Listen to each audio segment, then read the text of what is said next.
So to briefly introduce the topic of place-based learning, at Trent we're blessed with a beautiful campus, stunning surroundings, and we really wanted to make use of those surroundings in our course. So we took our students outside as often as we could. Part of environmental education and Indigenous education really is grounded in a sense of place, knowing where you are and where you stand, and your relationship with that place. So it was very important to us to incorporate those ideas as much as possible. So we made use of various locations on our campus, as well as the nearby Camp Kawartha Environment Center, which is a local outdoor education center.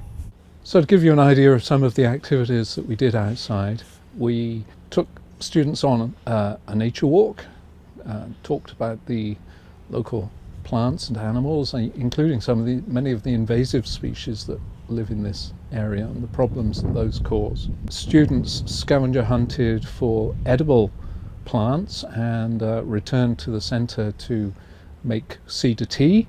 We explored the history of the land over the last billion years, all the way through to colonisation and the impacts of that, to give students a sense of the history of the place on which they were learning.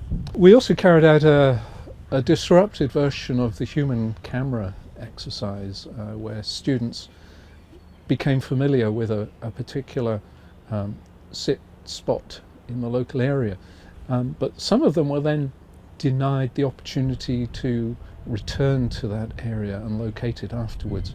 And we used that to model the impact of the destabilizing and disruptive practices that came during European colonisation. With all of these outdoor activities, we found that students were really positive about the experience, really enjoyed the experience, were asking when they were going to be outside again. And I always use this opportunity to make them reflect on the fact that they're adult learners and they've really enjoyed learning outside, so they should certainly prioritise taking their students outside when they themselves are teaching.